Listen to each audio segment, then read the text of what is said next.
June is over. Quietly, without warning. Just like that, the page turned.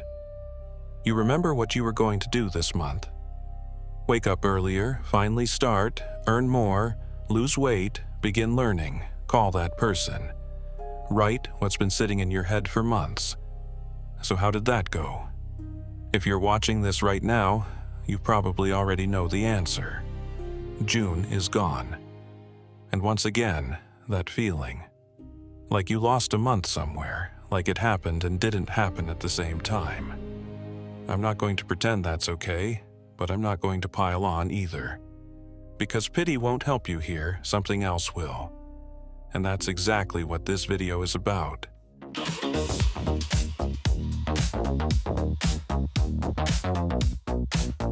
There's a type of person I call the Eternal Monday people. Maybe that someone is you. In January, they wait for the new year to finally begin. In March, they wait for spring to feel the energy.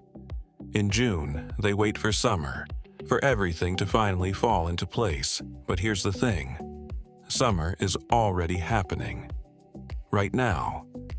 And they're waiting again for September, for next year, for when everything settles down. This isn't laziness. This isn't weakness. This is a loop. And it has a very specific reason. June just showed you something important, how you actually treat your time. Not how you think you treat it, how you actually do. And before we move forward, you need to see that, honestly, no self-destruction. Just honestly. Because a person who sees their own patterns is no longer their prisoner. So, the first thing you need to understand, you are not lazy, I mean it. If you were lazy, you wouldn't be watching this video. Lazy people don't look for answers. You are.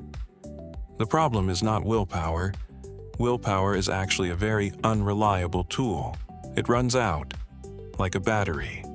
The problem is how you frame your goals.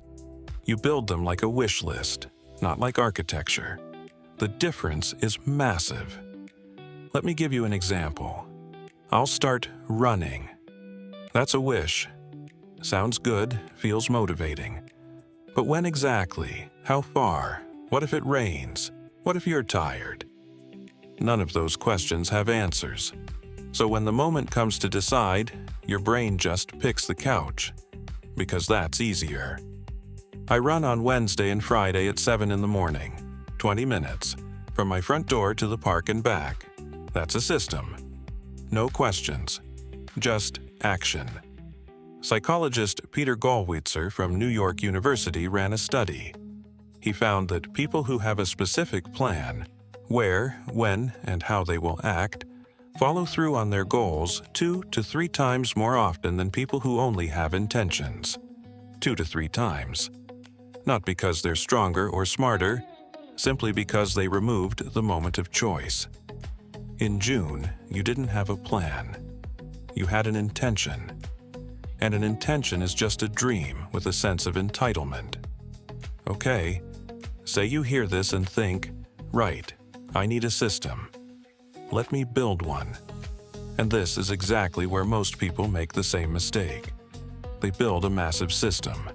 Trackers, Notion tables, daily habits, 2-hour work blocks, 90-minute morning routines, meditation, exercise, reading, planning, everything at once, from day one. You know what happens next? 5 days in, it's over. The system collapses. The person feels like a failure and slides back further than where they started. Because now their self-esteem took a hit too. I crashed this way myself. 3 times. Literally 3 times I built this perfect, enormous system. And 3 times it fell apart in the first week. And only then did I understand why it doesn't work.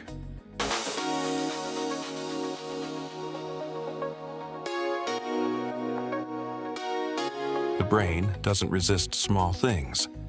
It resists enormous things. Let me explain what that means in practice. When you tell yourself, I have to do this every single day for 2 hours, your brain hears a threat. It thinks, forever, every day, hard and long, and it switches on resistance, procrastination, distraction, tiredness that somehow wasn't there a minute ago. I wanted to write every day. I set myself 1 hour in the morning, 1 hour in the evening. First 2 days, on fire. Third day, grinding. By the fourth day, I hated the word write. Then I read about the minimum threshold effect. The idea is simple. Make the action so small that the brain has no reason to resist. My new rule, 10 minutes, just 10, nothing more required. Sounds ridiculous? Yes, does it work? I couldn't stop. Because once you start, momentum kicks in. You're already in it. Your brain is no longer resisting. It's already inside the task. And 10 minutes turns into 30, into an hour, on its own. But even if it doesn't, even if it's exactly 10 minutes and that's it, that's already a win. Because you did it. Your July can start with 1 action a day, not a list of 10 things. 1. 31 days at 10 minutes each. That's already more than 5 hours of focused, clean work. More than you got done in all of June. A lot more.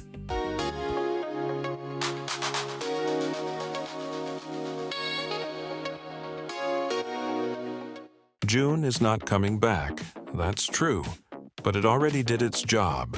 It showed you exactly where you were lying to yourself. Which goals were real and which ones just sounded good. Where there was a system and where there was only intention. This is not failure. This is data. Very valuable data about how you actually work. And now you have a choice. You can close this video and say, interesting, and change nothing. That's also a choice. Or you can right now, not tomorrow, not Monday, right now, open your notes and write one word. That one thing you've been putting off. Not a plan, not a list, not a quarterly strategy. One word. That's the beginning. Not dramatic, not ceremonial, just one word in your phone's notes app. Summer doesn't ask if you're ready. It doesn't wait for you to build the perfect system. It doesn't care about your plans for September. It just goes.